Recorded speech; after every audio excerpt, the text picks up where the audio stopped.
For years, the US dollar has reigned as the world's most widely used and widely held currency, the monetary equivalent of a global heart that keeps the blood of trade flowing.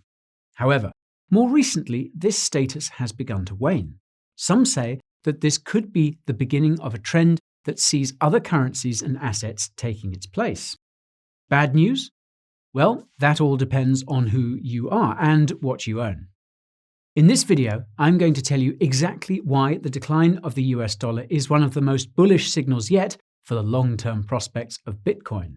So, if you hold Bitcoin or are thinking of investing in it, then you cannot afford to miss what I'm about to say.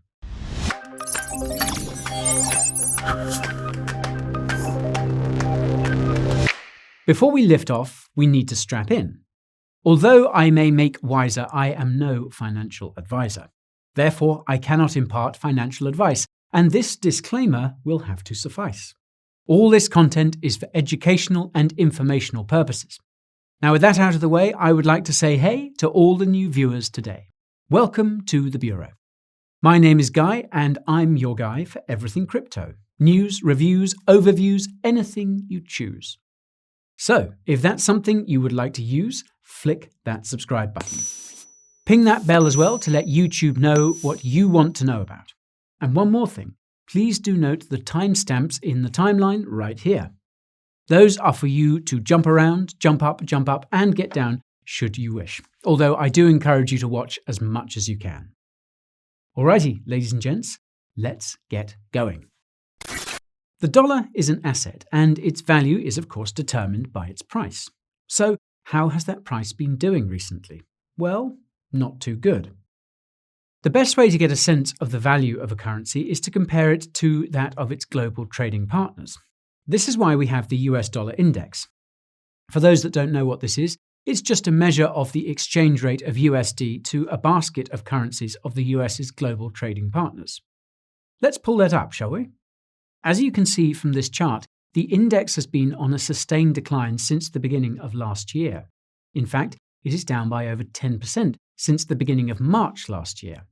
So, what was driving this? Well, it comes down to one of the most fundamental economic disciplines of all, supply and demand. Yep, like Newton's law of gravity, these economic principles apply to everything, including the world's reserve currency. And as we know from Economics 101, the balance between the supply and demand of an asset impacts on the price of the asset. In the case of a currency, it's the price of said currency in relation to others, hence the dollar index. What is clear from this then is that there has been an oversupply of dollars on the open market, with a demand that has not been able to keep up with it. So, when viewed in that context, it makes perfect sense as to why the dollar index is on the decline. There has been a rapid decline in US economic activity from the pandemic. This has meant that the natural utility demand for dollars has been on the decline too. However, in order to respond to the falling economic activity, the Fed has turned on those printing presses. Bond buying programs and quantitative easing have meant that we have had unprecedented levels of monetary stimulus that has flooded the system with dollars. More dollars floating around with less demand, therefore, means that the price will of course react. This is what has been driving that decline in the dollar index there. What is important to note here, though, is that this US dollar index is a separate concept to inflation, although they are quite related. Inflation is just a comparison of the purchasing power of US dollars to general goods and services, whereas the USD index is a comparison to other currencies. Of course, a dollar that's weak compared to other currencies will make imports more expensive, which could, of course, also drive inflation. But I don't want to get bogged down into the weeds on this one. What's most important to note here is that those people who have kept hold of US dollars in their bank accounts have held a rapidly depreciating asset. Now, of course, the most important question that we need to ask ourselves is whether this is likely to continue. Well, there are a number of global macroeconomic factors that we have to look at. Factors that impact not only on the supply and demand of USD, but also this relative to other currencies. So let's start on one of the biggest and longest running drags on the currency, and that is the widening trade deficit. Quite simply, the trade deficit is the difference between a country's exports and imports. Some countries may run a deficit, while others have a surplus. When it comes to the US, they run a pretty large deficit of close to $540 billion. This has deteriorated even more since the beginning of the pandemic, as the US opened its economy and consumers started importing goods and services. Fun fact, the deterioration in the current account in the second quarter of last year was the worst on record. Scary stuff. Now, the US runs a deficit with a number of countries, but perhaps the biggest deficits that it runs are with China, Japan, and Germany. So why is a trade deficit bad for the US dollar? Well, if people in the US are importing more goods and services from abroad, then they are going to be paying for this in US dollars. This means that those countries that are exporting to these consumers will have to convert that USD into their local currency in order to meet their expenses. This therefore means that you have a lot of selling pressure on dollars, which of course drives down the price. So that's where we are right now, but is this likely to continue? Well, I happen to think so. This is just part of the trend in the decline of US manufacturing. China has now become the main manufacturing hub in the world, which means that the US will still have to import from them. Moreover, if the numerous tariffs and barriers that Trump put up against China could not reverse the trend, then it's hard to see how Biden could top that. The only thing that could possibly slow this could be for the US to become more competitive when it comes to manufacturing. However, structurally changing the US labour market is not something that can happen in a year or two. And this is just the goods component of the balance of payments deficit. You should also consider the capital component. Given that there's been an explosion in government spending and a lack of domestic saving, the US has to import surplus savings from abroad if it wants to invest and grow. The US budget deficit is now so steep that I somehow think it will be hard for them to save domestically anytime soon. They will have to import those savings and investments. So it does not look like things are going to be improving on the balance of payments side for quite some time. However, there is another far more consequential factor that has been driving dollar depreciation recently, and that is its general oversupply. Yep, as mentioned, Jerome and his buddies over at the Fed have been making it rain more than a Lil Wayne video. The amount of money that's been pumped into the system is truly astounding. Another fun fact, last year a fifth of all US money supply was printed in a single year. In its entire 107-year history, 20% of all the money in circulation was printed last year. Crazy shit. Now, I don't need to tell you what effect this has on the value of the US dollar. Oversupply with limited demand, of course, decreases its value. This is not only for purchasing power, inflation, but also its value relative to other currencies, depreciation. So we know that the Fed has had a hand in decreasing the value of the dollar. But is this likely to continue? Well, it seems like it may, at least for the near term. In a recent virtual summit, Powell stated that monetary stimulus will remain in place well into the recovery. Given that the recovery seems to have stalled more recently, one can therefore assume that the printing presses won't be slowed anytime soon. Currently, the Fed is buying $120 billion of treasuries and mortgage-backed securities every month. $120 billion of extra funds that are likely to continue for the next few months. What all this means, therefore, is an increasing oversupply of the US dollar, and hence a fall in its value relative to other currencies. Of course, for those of you who follow the channel, you'll know how worried I am about the secondary effects of this loose money. That will be the inevitable inflation that we could face once we emerge from the pandemic. But that's a topic for another video. So, this deluge of helicopter money is going to be a strong headwind for the US dollar in the coming months. However, there is one more factor that could have a further drag on its value, and that is its global use, more specifically, its use in trade and as a reserve currency. Ever since the inception of the Bretton Woods system back in 1944, the US dollar has been viewed as the global reserve currency. In fact, up until 1971, all other currencies were pegged to the dollar at a fixed rate. I cover this in more depth in my video on the fiat money system. You can watch that by clicking the link in the top right of the screen, by the way. However, things have changed considerably since then. As other countries have sought to limit their reliance on the US dollar, so too has its global use waned. This has, of course, been precipitated by the pandemic and more hostile trade practices. For example, in October last year, the euro exceeded the dollar as the most used currency for global payments, something that has not happened for years.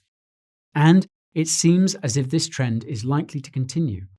That's because the EU is now making a concerted effort to steer most European settlements towards the euro. More recently, the European Commission has outlined plans to increase the role of the euro in international payments and investments.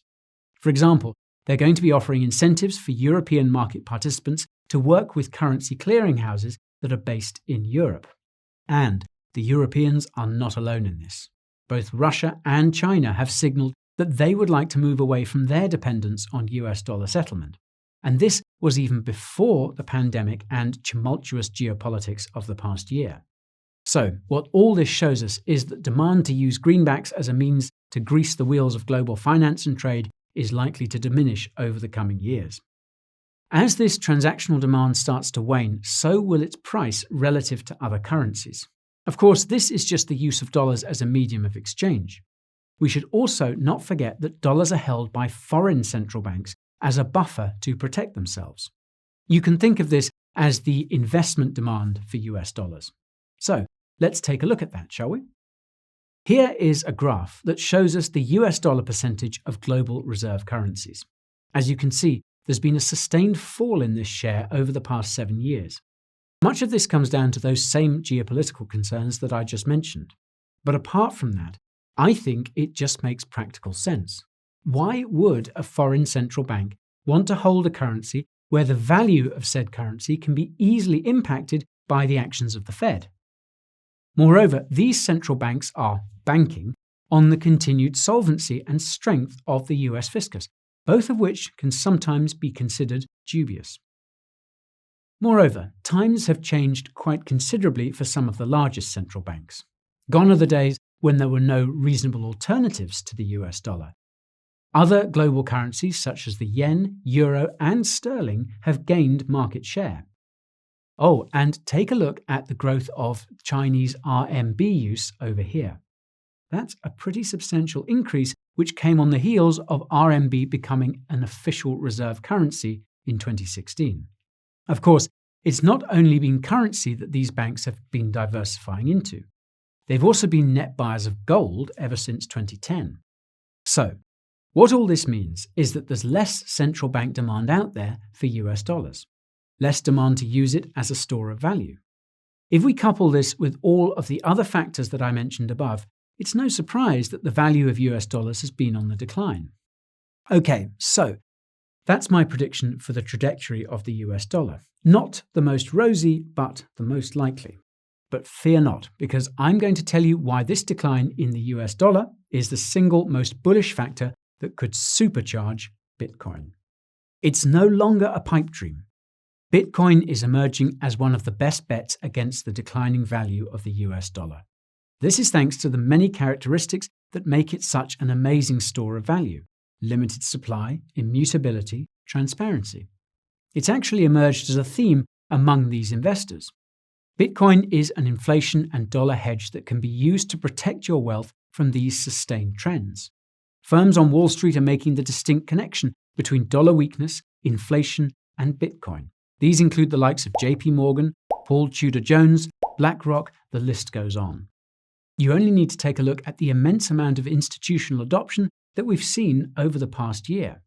And if you want to hear more about that, then you can watch the video I did last year on it. That's linked to in the top right.